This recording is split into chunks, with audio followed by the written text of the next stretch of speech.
Hey all, welcome to ShareTrack. This is Raj here. This is our end of the day video. And I have a special request from a couple of our subscribers for a few companies to be included in today's analysis. I'm going to do that. One of them is PODD. It was something requested by Tata Marco Polo. And then there's another requested by Abdul Hamid. Can you do CRBU in your next video, please? So I'm considering CRBU, but CRBU at this stage doesn't look that lucrative, or the price is not that good, but I will do that. You give me some time. So that's it. Let's get started with today's session. You look at S&P 500, the way the index ended today. This candle is not at all decisive. It shows a lot of hesitation and maybe the early signs of buyer exhaustion. There is a long wick on the bottom. The top wick is not that great. So I would say that we are inconclusive. We are exactly right in the middle of this channel in which we have been moving, between this green channel and this yellow line. And we have been there since 12th of May onwards. And I think it is all got to do with the uncertainty. We don't know what's going to be the next tweet. We don't know what's going to happen with the tariff issue until 9th of June. And there's a whole lot of uncertainties out there. So that is the problem. Now, having said that, MACD is already bearish. Now let's go and look at NASDAQ. Same situation with NASDAQ. We are still in an area of heavy demand, but the trading area, the body of the candle is very, very short. And I don't think this indicates any kind of movement in any direction. It's bang in the middle of the range that it has been in all the way from 12th of May 2025 onwards. So I would say that at this point of time, when I look at both S&P 500 and NASDAQ, it's mildly bearish because it's closed below where it was yesterday, but just a little bit. It could have gone the other way either. Now, let us look at VIX. VIX has come down significantly. That's a good positive, but still we are not yet touched the support line. We have not come below. As long as we are below 20, I'm happy with it. That has always been my approach. Now, having said that, let's look at gold very quickly. Gold is also consolidating in an area. Now, this is a bear flag out here, and the bear flag could probably come down, and it could get a support somewhere out here. This could be the support. And it would be a very strong support because it will also have another line of support coming from before, and then it could bounce back up again. So I'm thinking that gold may probably give up some gains.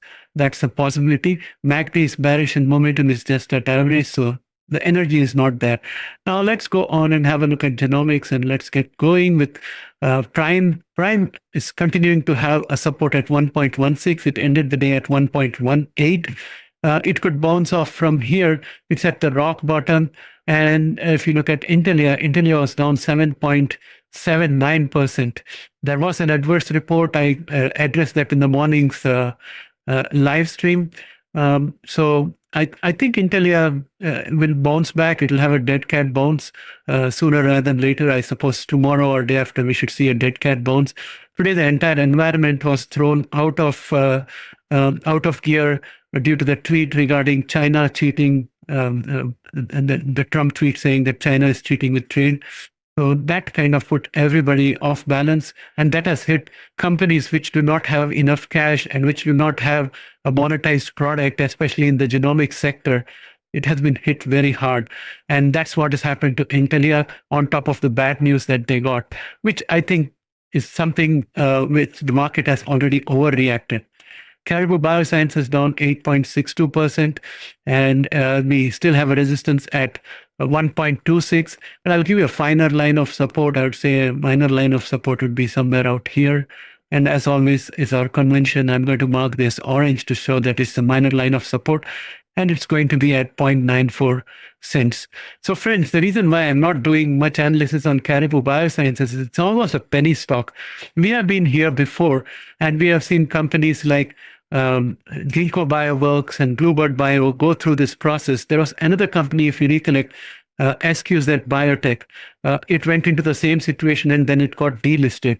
So things have not been that great when the company stock reaches close to the dollar.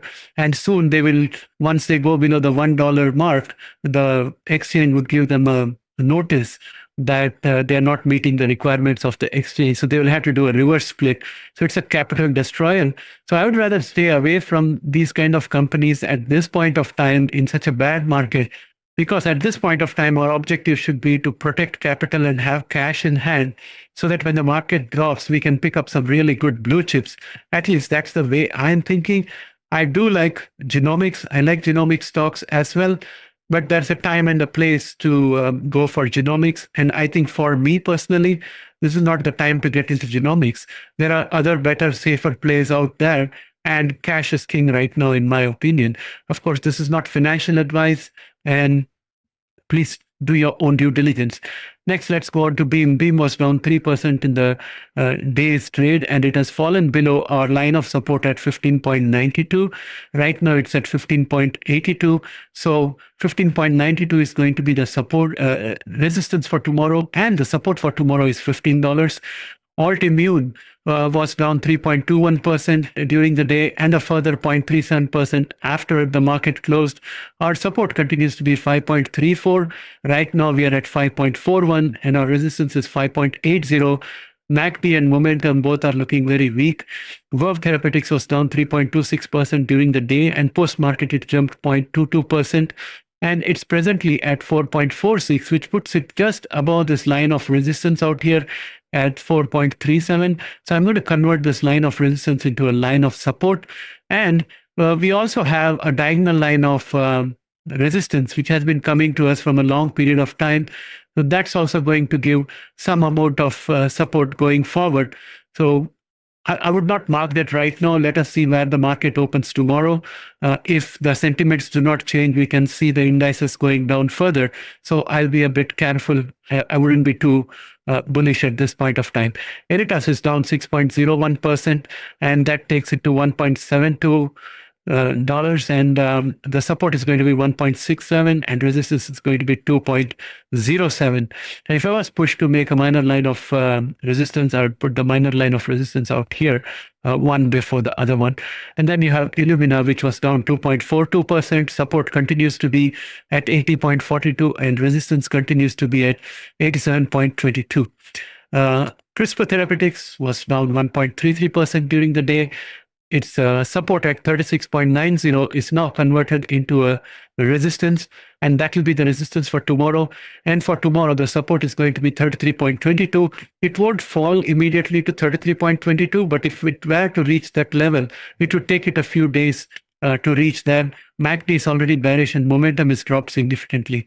Now, if you look at Allogene, it is down 0.85% during the day. And the support continues to be 94 cents and the resistance continues to be $1.35. Grail was down 6.55%. Support continues to be at 37.71. Right now we are at 38.41. Resistance is going to be around 45.52. I'm looking at this chart and I'm seeing that we potentially, if I wanted to be very optimistic, I would say we have a reverse head and shoulder pattern out here. And that should lead us to some breakouts. But having looked at the way the last three candles have formed, I don't feel that optimistic about it. Our MACD is already bearish and momentum is just above average.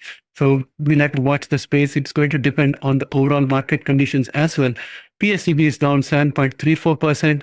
Friends, again, PACB might get a notice from the stock exchange and they would have to do a reverse split in order to remain compliant. So watch out for that. And the trend is very bearish.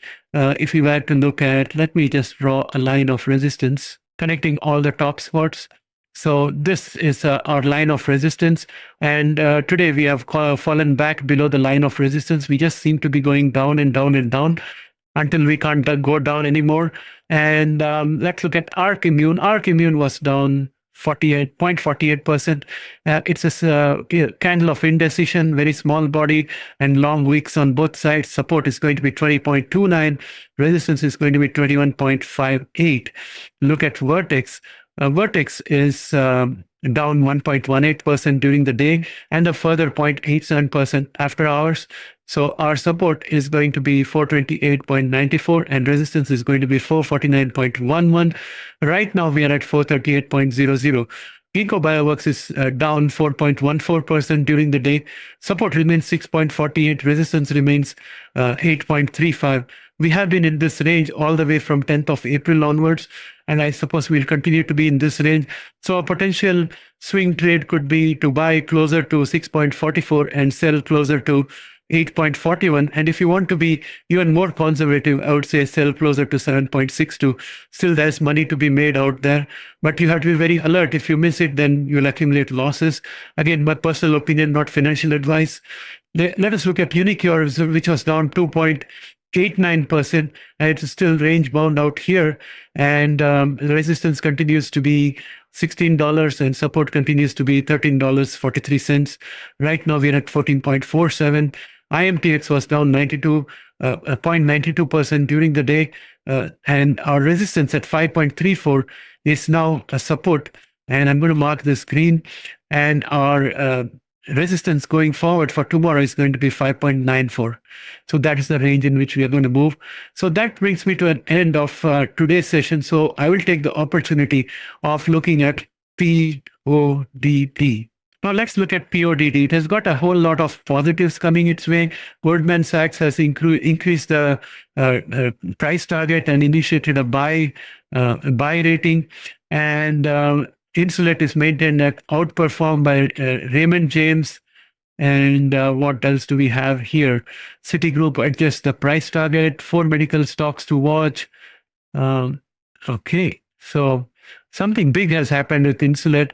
I haven't read about these stocks before. When did it start jumping? It started jumping on the 8th of May, actually on the 9th of May. So if you look at 13th of May, let's go and see what happened on 9th of May. Is there any news out there? So 9th of May, sector update, 9th of May, Insulet maintained at outperformed by Oppenheimer. Insulet up over 16% on pace for largest percent increase from November 2022, data talk. So I don't know what is warranting this increase. So let us forget the fundamentals. Let's just look at the technical out here. So we have had a big gain. So immediately what jumps to me is the gap up. Gap up is an irregular jump. So usually the charts prefer to do a gap fill, so it has to come down. So that's one thing I can say. The other thing is we had another gap up happening, and right now we are trying to do the gap fill. I think today we have succeeded with the gap fill. The reason why we are in this range is because we have been overbought all the way from 9th of May onwards, and therefore we are consolidating. This could be an accumulation phase as well. And also you could look at people who have been holding the share for a long time, let us say from 8th of November onwards. If they are looking at these kind of profits and they're seeing a whole lot of consolidation out here and the overbought status, some of them may decide to sell and book profits. Maybe they sell everything, or maybe they sell half of it and keep the other half. So things like that might be happening out here, and that is what is causing this consolidation. Until I know why it jumped up, I cannot talk about the durability of this. The MACD is turning over to the signal line, crossing over to the bearish side, and we are in an overbought condition. So going forward, I would expect weakness in the chart at this point of time so that it can rebalance itself.